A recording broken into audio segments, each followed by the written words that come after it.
Are you ready?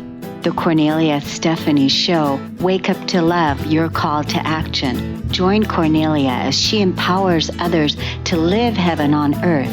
Cornelia teaches listeners how to be the authority over yourself, embracing your inner guru.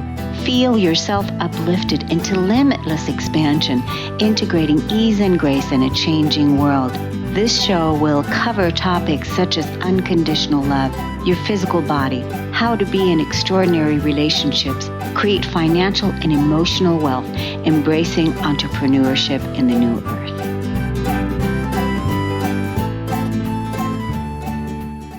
Hello, everyone. Welcome to the Cornelia Stephanie Show. Happy Friday, everyone. We've got our Stories of Hope series today, and I have with us our first guest, Bobby Clark. He's a financial coach and founder of Clark on Money Coaching Services.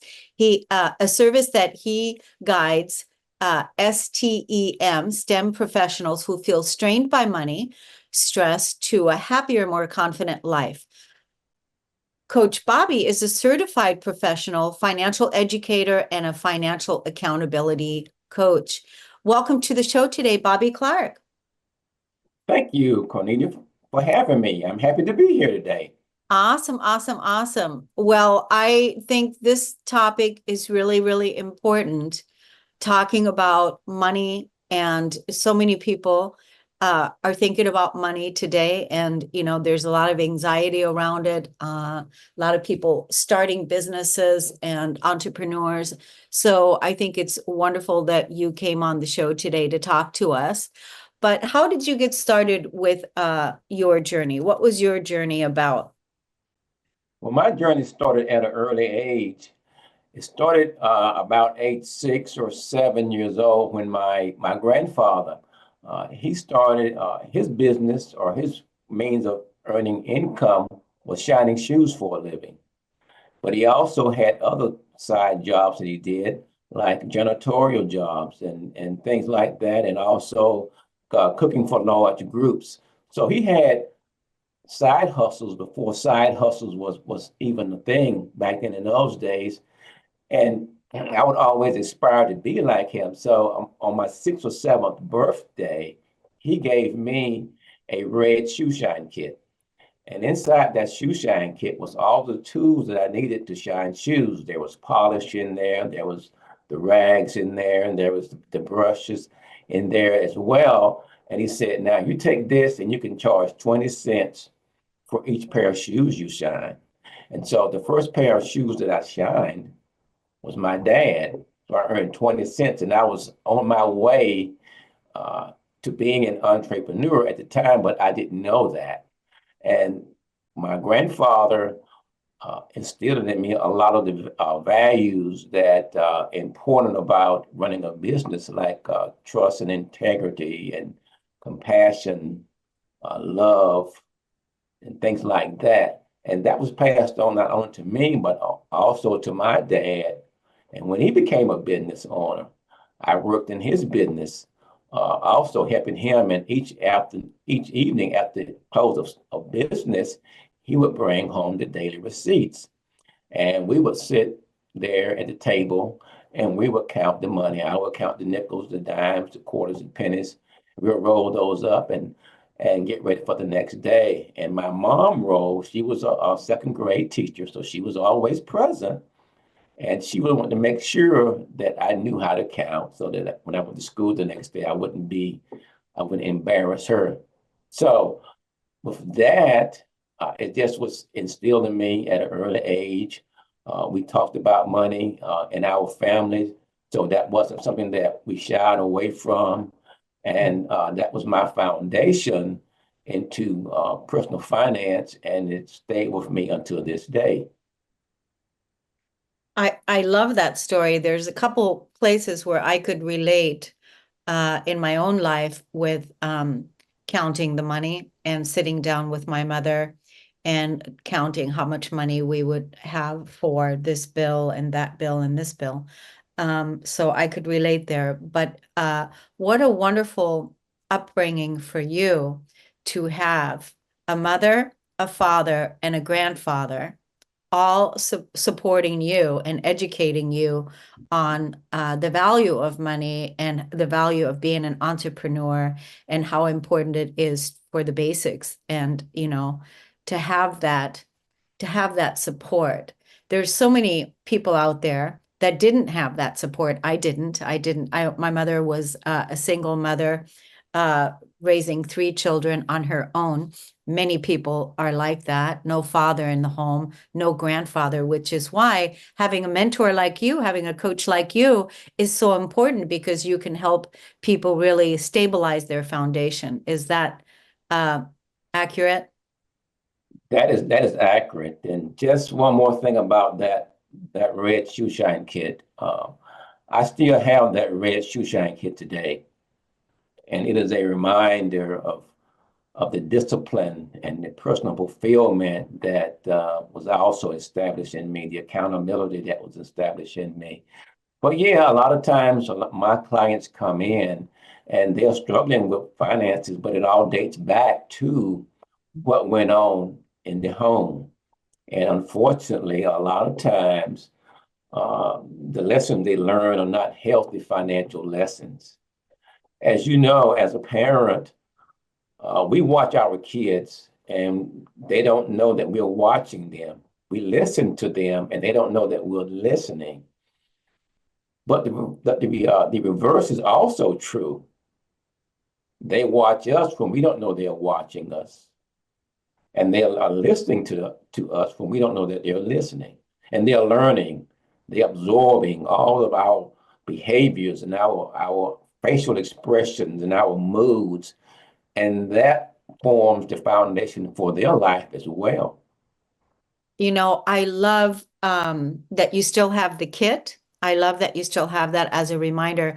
But I just think it's so profound that the belief system that your grandfather instilled in you early on, when he gave you that kit and basically said, here you go, you can charge 20 cents, which right away then builds up a belief system you can. And that entrepreneur, like, here you go, you know, you have the tools, that here it is, now you can make money.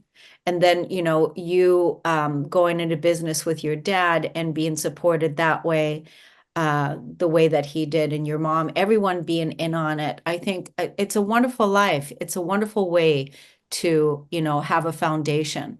So many people have to undo some of their past belief systems and programs from their not supportive childhood, by what you were talking about, that the children are watching us or vice versa, listening to us.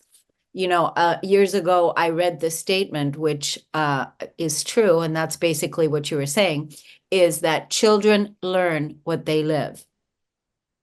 Sure.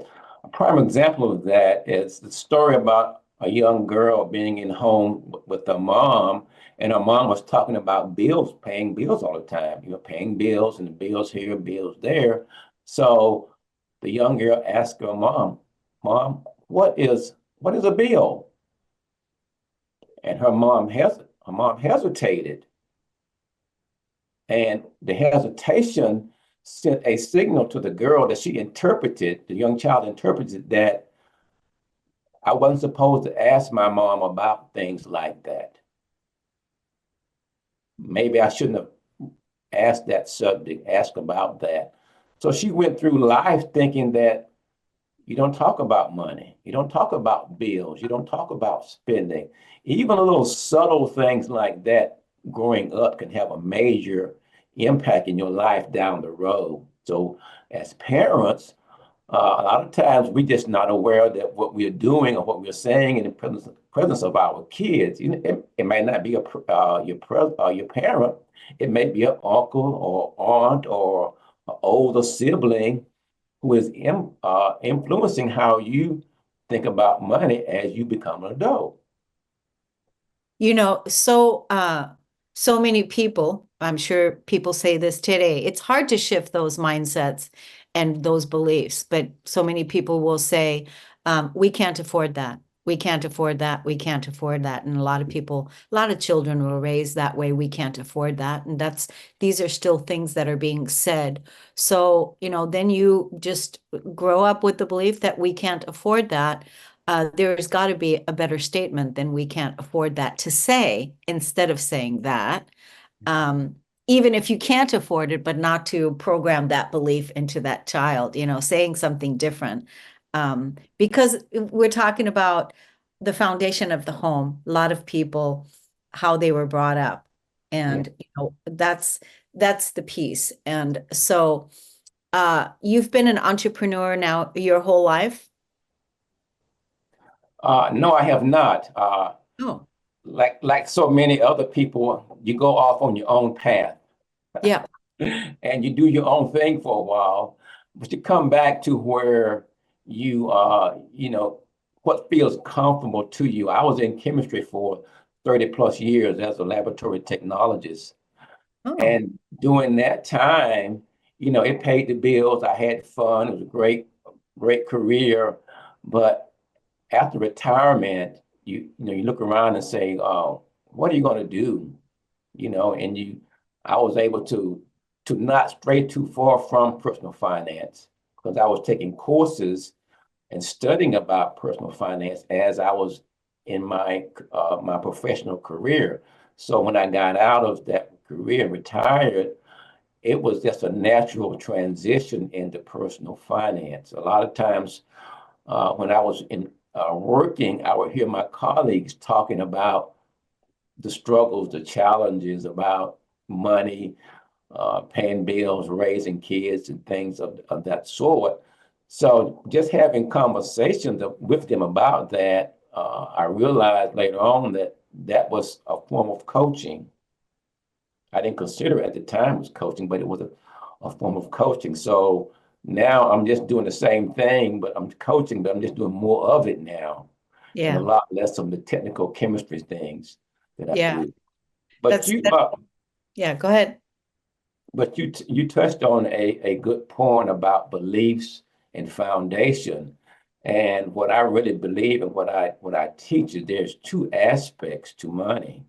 There's the internal aspect and the external aspect. Now, the external aspect is the things that are tangible, like your spreadsheets, your books, your courses, your seminars, webinars, and things of that nature. Your writing pads and all of that thing that you do on being online. All those things are considered external, and there's a ton of external information out there. People are writing books every day. They're putting out new editions. People are writing blogs and offering sessions and seminars and all this stuff all the day, all the time. And even our government is putting money into financial literacy to try to heighten the awareness of it. So it's very important. And a lot of times people come into coaching, they're asking for external tools. They want a budget or a plan to go, to try to help them improve their financial situation. And all of that is great. And we put a lot of focus on the external things. But one of the most important parts, if not the most important part, is the internal, and that's what I call your base, your financial base. That's your beliefs, that's your attitude, the stories, and your emotions around money. In order for us to be really successful with money, the base has to be stabilized because that's what everything builds off of. And So, so the two has to go together. One can't survive without the other. And when you put those two together and work those two like that, then you got a great chance of achieving your financial and your life ambitions. uh, Bobby, I love that you're putting that together and how you laid that out. I want to be able to let the audience know, the person or persons that's listening to this, who your client is and who are the people that you support. Is it a family? Is it women? Is it men? who is your client that is listening that could use your services? Who is that person? I got STEM professionals, people in science, technology, engineering, math, IT, medical professionals that are strained by financial stress to a happier, more confident life. And I focus on those people because that's where I've spent a lot of my years working in that area. So I know a lot about the things that they go through in terms of trying to work and manage their finances in their life. They're not that much different from anybody else. But when it comes to medical professionals, that's my soft spot because they take care of us, Cornelia. They're the ones we go to when we're sick. But where do they go when they get sick? Where do they go when they're financially sick? So they need an outlet. They need help. They need someone they can go to get their concerns and challenges with money, taken care of. So that's why I focus on that and those industries.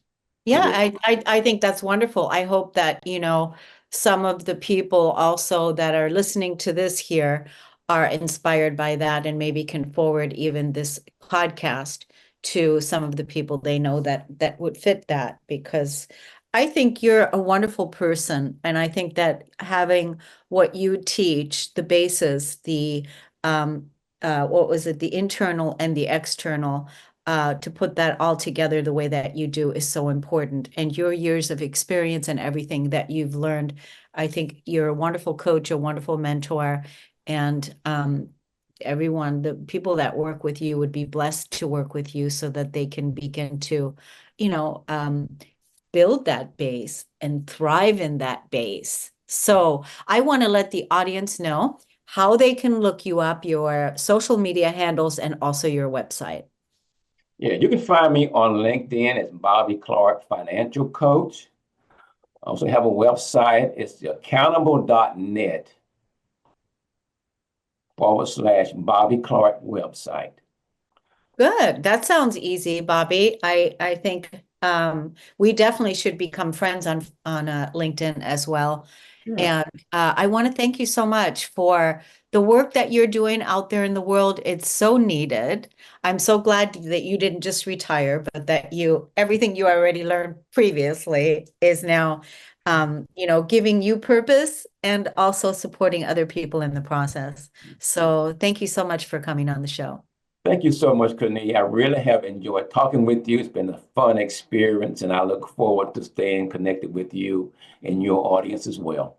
Thank you so much. We're going to take a break on the Cornelia Stephanie Show. We'll be right back, everyone.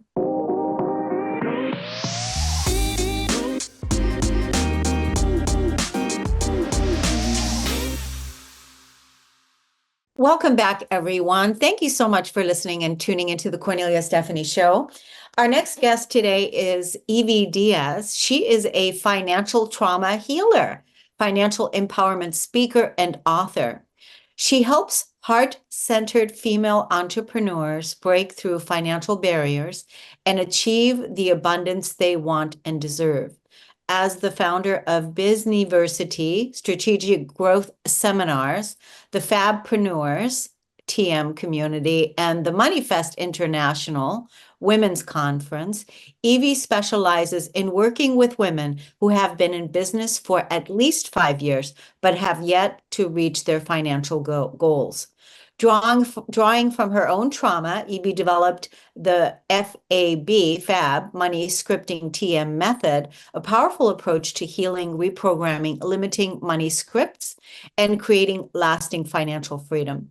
Through her speaking engagement, courses, and community, she provides practical strategies and transformational insights to help women shift their financial reality. Welcome to the show today, Evie Diaz. Thank you so much, Cornelia, for having me. I appreciate the invitation. I appreciate being here. So I'm curious, like right off the start, I have a question that I'm curious about when I introduce you in your bio. You're working with, so is the clarity of the people that you're drawing in, women that have been in business for at least 5 years, and that you want to work with those women, right? Absolutely. And the and biggest thing being the financial trauma. okay, but I want to know, okay, so the biggest thing is the financial trauma, but you don't say that, you say at least 5 years in business, but they haven't achieved their financial goals. Yeah. So, that means that there is something there, right? They haven't fully given up on their business. They're still invested in the business. They're still there. They still want to, which is that the 5 year thing for you? Well, the 5 years, because that means that they do have a passion, but obviously there is something that they're not understanding that is happening, probably subconscious, that is not allowing them to manifest the financial freedom that they want. So that's why I stated like that. And, there is a difference between financial trauma versus money blocks. And so that is my specialty, working with women who, like me, have financial trauma or have had it or are not dealing with it. Because I believe that one of the reasons that heart-centered female entrepreneurs who have been in business for at least 5 years perhaps may not be manifesting the consistent income, if they want 6-figure or more, are not doing that is probably because there is something that they're not understanding about what's going on with their subconscious, what we call money scripts. Yeah, I like that. So this is one possible. It could be in the subconscious money scripts, right? That's one possibility. But I like the fact that you're umbrellaing it with trauma, that it's most likely trauma if they haven't achieved their financial success in 5 years. And so the money scripting, like what would the trauma program be that the woman is actually listening to in her subconscious? What would it be? Well, I'm going to give you myself as an example. So I've been an entrepreneur for over 15 years. And it wasn't until I started writing this book that I'm writing now for Hay House that I started researching. And I found out that there was a financial psychologist that came up for psychologists with this notion of what is called financial trauma. That is the actual word. So I then started researching for my book, and then I became aware that even though I had spent hundreds of thousands of dollars in self-improvement courses, in business and sales courses, and even therapy. So maybe I have spent over $200,000, that I kept making a lot of money and losing a lot of money. And I didn't understand what was going on. Now, I do have childhood trauma, but financial trauma is defined slightly different. So financial trauma could happen in childhood. So like, for example, me, I was born into poverty. My mom was a single mom with 3 children, and we lived in government housing, and we lived with welfare, and we had to live with food stamps. And so we lived in a very, very confined situation in terms of even the housing. We lived in a very small brick building that was a federal housing, building. And so I had to live with even little single things like not having enough food. So, for example, we didn't have enough food, and I later learned why I always had to have my cupboards full of food, because in my house growing up, there wasn't ever enough food. I also found out why I would also ask permission if, like, let's say you and I were roommates or with my husband. Oh, there's a little bit of milk. Would you like it, or can I have it? So it was those little things of not even having enough food that I found out, wow, there's a lot of trauma from my childhood that is still playing here. Then, as I went to college and I became very good in real estate. I started amassing real estate properties. And by the age of 30, I had amassed over $3 million in real estate assets. And by the age of 40, because I did not know how to manage that, I lost it all, and I lost my business. My business partner borrowed money from me while I was doing a business trip that she never paid. That was well over $100,000. And then the crash of 2008 came along, and I had to close my business, let go of the employees. And that affected me so bad, Cornelia, that I ended up in the emergency room. And I was at my local hospital at an intensive care unit for 9 days. And they did not know what was going on with me. The adverse effect of having money, then losing it all, has such a bad effect on me physically that it affected not just my psychic, not just my psychology, but me, my physiology. And so that's just a little bit of my story. But there's also other people, other women, as I work with women, who have also had those similar experience in childhood. And there are women that also have had something similar happen in adulthood. Let's say they were married, they were doing well in their marriage, they get divorced, and all of a sudden they lose everything. They go from having a comfortable, it could be a middle class or a working class, and all of a sudden they're left with nothing. It also happened during the pandemic when people had to close their business. So it is very different, Cornelia, from money stress that we may have as entrepreneurs. And money stress is something like, let's say you have a computer and you work off your computer, and all of a sudden your computer stopped working, and you try and go fix it, and somebody says, you know what, no, you're going to have to buy this, and you buy this equipment. So all of a sudden you did not account for that, let's say, in your budget, and now this is costing you stress.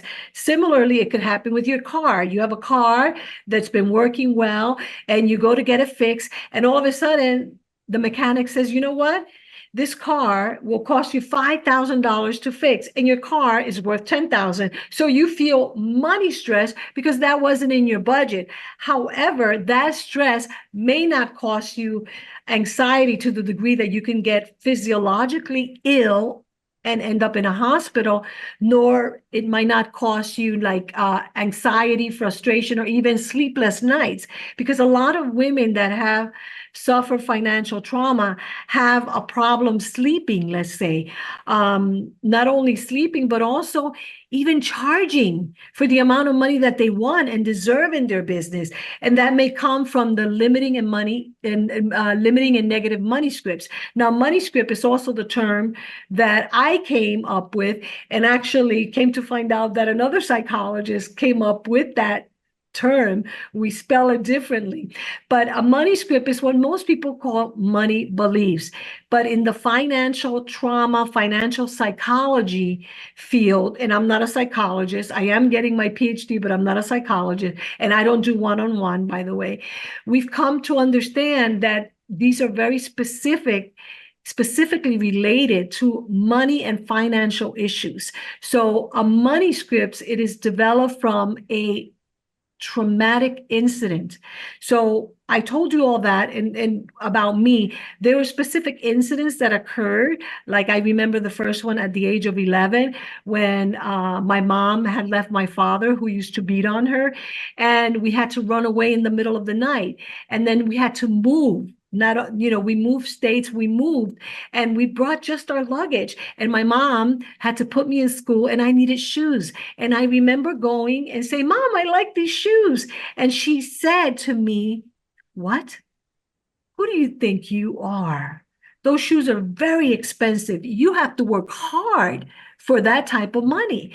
And then I remembered that that's where that imprint came into my subconscious mind. And for most of my life, I believed that I had to work hard to make money. So that was a incident, I call it a financially traumatic incident that occurred, that implanted kind of like a tattoo, if you will, in my subconscious, saying, Evie, in order for you to get the things you want, you have to work hard for them. You have to work hard for money.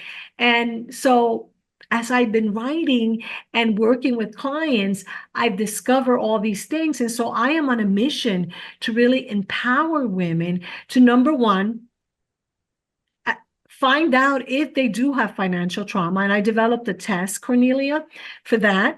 And there is a difference. And I hope that your audience can now see that there is a difference.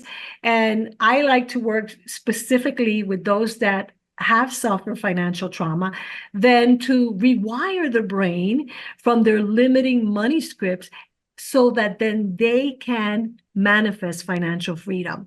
Because one of the reasons a lot of these women are not manifesting, even though, they've gone to amazing manifesting coaches and trainers and mentors, and they spend $100,000 and they're doing their affirmation and they're like, I don't understand. I'm doing everything they tell me. Well, it goes back to, have you healed your financial trauma? That's a great title of a book.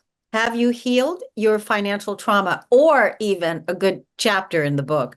I just want to say that you are absolutely wonderful storyteller. Wonderful. You had me hooked on the way that you told the story. There's so many times I wanted to interrupt you and pulled myself back because I could relate to a lot of the things that you said. As a matter of fact, you and I probably had similar storylines to share, because I also grew up single mother, 3 children, so I also was raised in poverty. I also had severe trauma back in 2008 when I lost my home. And I lost my home because of the financial crash.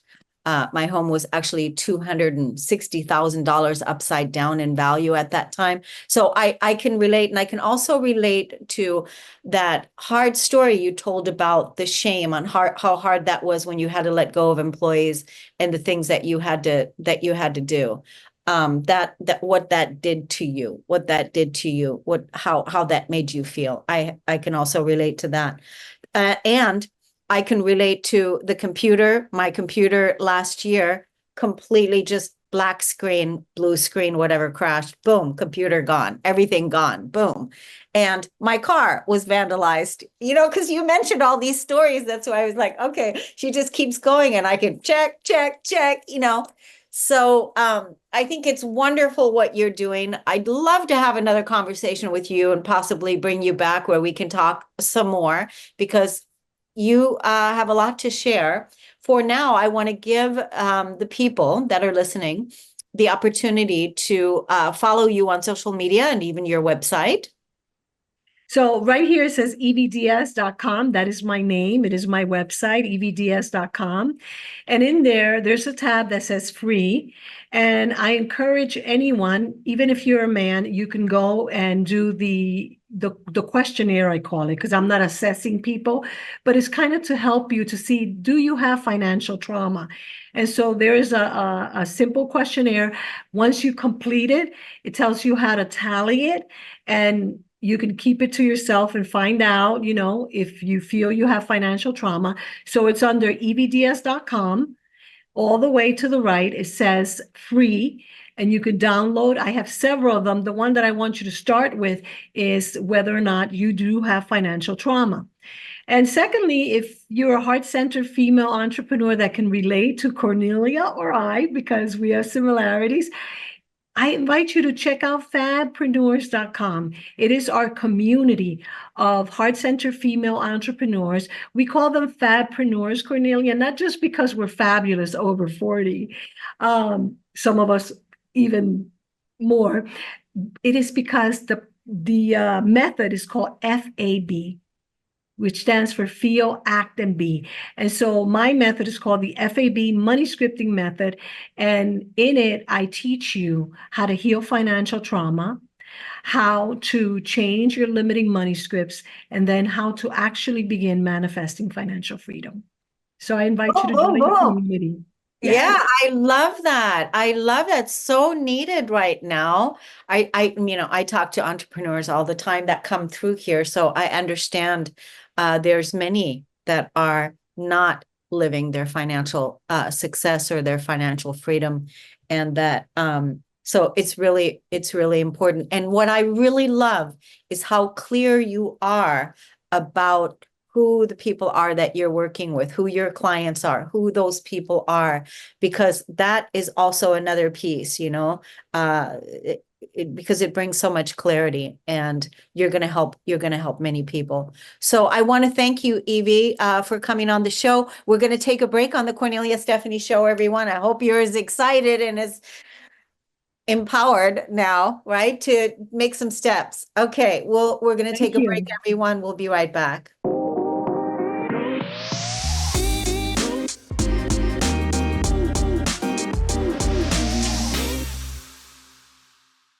Welcome back, everyone, to the Cornelia Stephanie Show. It is such an honor and such a pleasure to introduce to you one of my cohorts and one of my very, very close friends and business persons that's in my life, has been in my life now for many years. And what do I say about Susan Axelrod, the confidence coach? And if you don't know her, then you're missing out. That's what I want to say. You're missing out if you don't know her.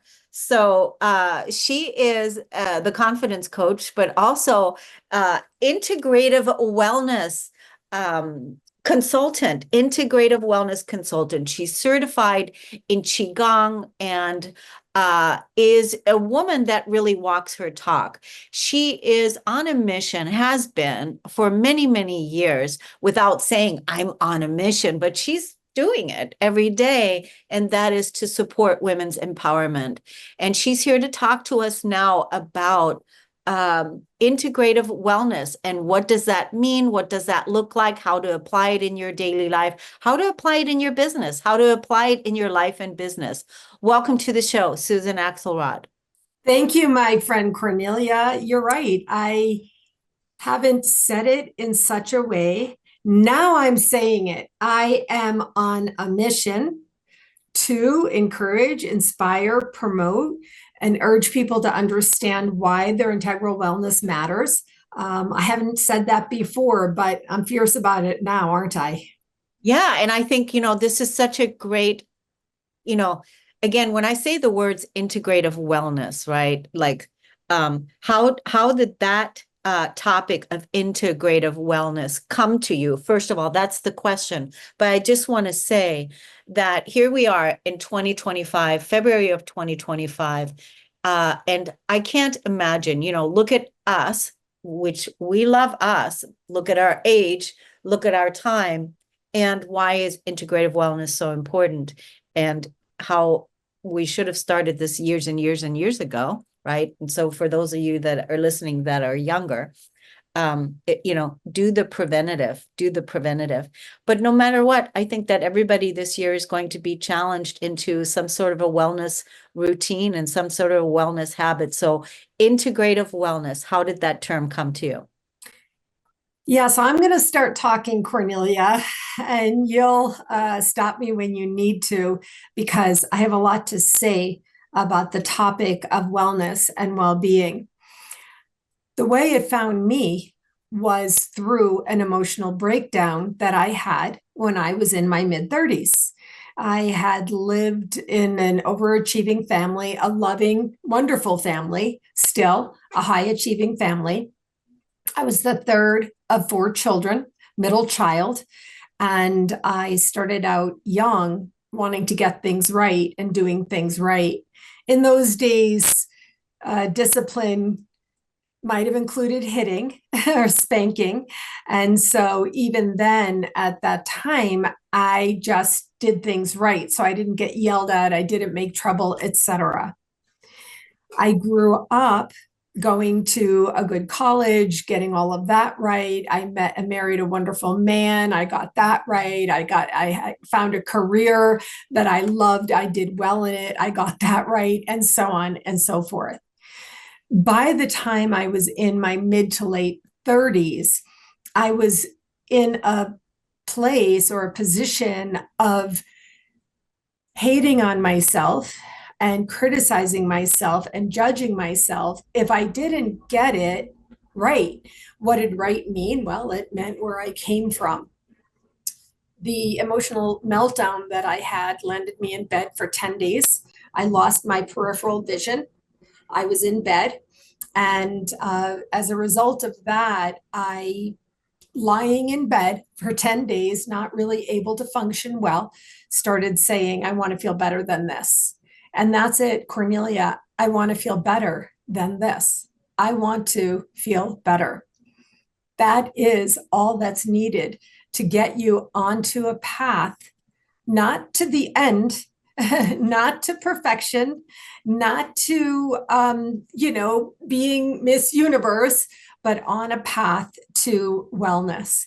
And from that time, I started getting out in nature and walking more. And then eventually I got to the gym. And eventually I started weightlifting in the gym with the help of my daughter, who was becoming a personal trainer. But along the way of that time, I learned what I think I want to say is the single most important thing about this, which is your mind. I learned that it was my thoughts that were keeping me down, that it was my own thoughts that I was fighting with. And I began a journey of mindset transformation by listening to inspiring and motivational speakers. In those days, it was audio tapes. Remember cassette tapes? And I turned my car into my self-help university. So I began to combine the mind, the thoughts, the mindset transformation with the physical commitment. One last thing, Cornelia. Eventually, it took me a little longer, but eventually I included the spiritual commitment as well. And that really sort of raised me up to a whole different level. When I sort of began to incorporate energy and spirit and spirituality and soul into my work. So that's the beginning of my story. Yeah, no, that's really good. I mean, you've been at this for a while. You've been doing this for a while. You've been working it, perfecting it, mastering it for a while. And you've helped so many people in the process. But I think it's interesting to point out how challenging it is, how difficult it is when we're battling our own mind, our own thoughts, the thoughts in the environment around us, the thoughts, and how on a daily basis, we have to have the discipline to override those negative thoughts, those whatever it is, right? But it's challenging and it's work. It's challenging and it is work. And I'm here to say, people tell me, oh, you look so good and this and that. And, I'm 62, Cornelia. I'll be 63 this year. So as you said, it's been 25 years since I had my emotional meltdown or breakdown, as I say. And if you want to be inspired, then I urge you to understand that you will look better, feel better, be better, and even do better in life and also in business as you get on the path to what I call integral wellness or integrative wellness. Either way, Cornelia, integral wellness is whole. It's whole. It's where the word holistic comes from. It's whole health wellness. The integral is the whole, and integrative is integrating multiple parts into one. So it's really the same idea. Yeah. So the question then becomes to the audience now, to all of you that are listening to this, is here's the question. Do you want to feel better than this? That's the question, because that's the question that Susan said to herself. I want to feel better than this. And then it's those small steps that we take that Yeah, part of my mindset transformation, remember, I was from an overachieving family, right? An overachieving background. So part of my mindset transformation had to happen with with being aware first, coming to consciousness, and being aware that you don't have to go from 0 to 100. Somebody recently said to me, somebody literally said to me, a woman my age, like, where'd you get your muscles? And you know what I said? In the gym. I mean, I got my muscles in the gym because I go to the gym. But when I was 37, I am not kidding. I was 25 to 30 pounds heavier than this. I didn't have a muscle. I had never been to the gym. And at that time, if I hadn't been in such a bad place, then I would have had to, been going on in the old paradigm of 0 to 100 now. Now I'm long and slow, Cornelia. Just Yeah. get on the path. Just get on the path and take one step at a time. Yeah, I think this is such an important piece to announce that, in today's society where people are overstimulated by dopamine and instant gratification constantly, whether it's scrolling on your social media, whatever, wherever you're always constantly being influenced for that next thing, external thing that's going to make you feel better, instead of that discipline that it takes to stay in wellness, in self-love, to work on yourself, to, do the thing that we need to do for the long game. It's like, being in it for the long haul, like you said.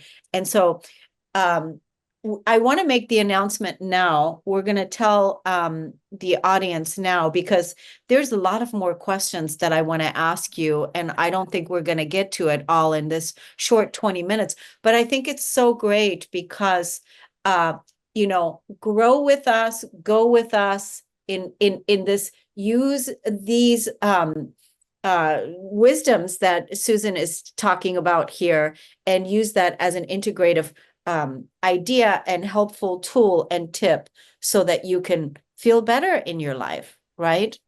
And we have an upcoming podcast that we want to announce. So do you want to talk about that, what that is about?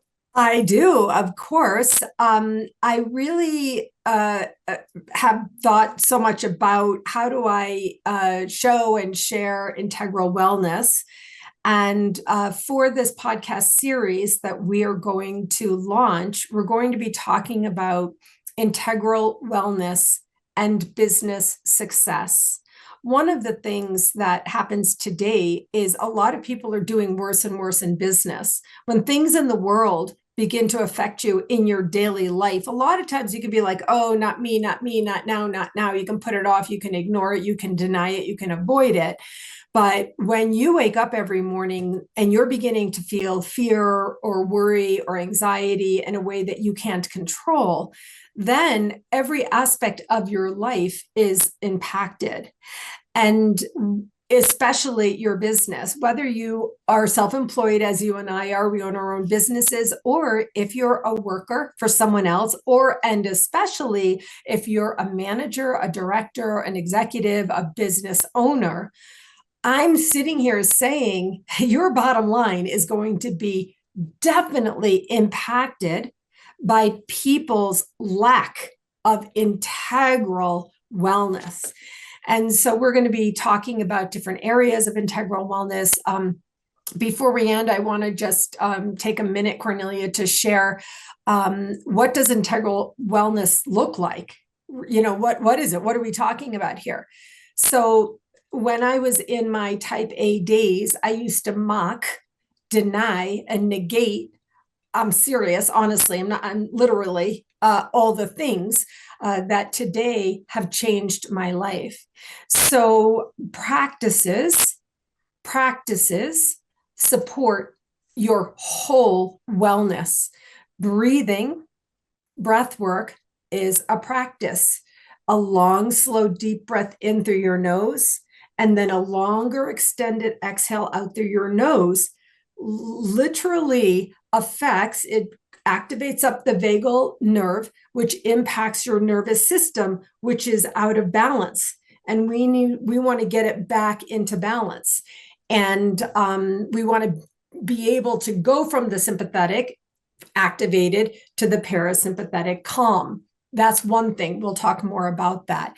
Walking, especially being out in nature. This is game changing. You don't have to do anything else but get yourself out in nature. We'll talk about that. Getting to the gym, without a doubt, having a physical fitness. Again, I didn't start till I was 50. So having some kind of physical fitness outlet, yoga, qigong or tai chi, aikido, any of the modalities, the practices that you hear about that are connected to mindfulness, energy, and body movement and breathing. These are areas of integral wellness. Journaling, praying, singing, being with family and friends in a healthy way, etc. These are all practices of integral wellness, Cornelia. These are the things we'll be talking about. Yeah, and all those things are so fun. Fun, free, and easy. All those things are so fun, right? And, yeah, and free. There's just no excuse because it's all here for us and we're here for it. And so I'm looking forward to it. Now, every 2 weeks, we're going to bring you on and we're going to talk about integrative wellness, and we're going to highlight another topic. But for now, for those of you listening, make the commitment to ask the question, do you want to feel better? Because that was one of the original questions. I want to feel better than this. Yeah, 100%. I want to feel better than this. Do I want to feel better? That's different from can I feel better? Oh, yeah. That's different. Do I want to feel better? And I'm here to say, I want you to feel better.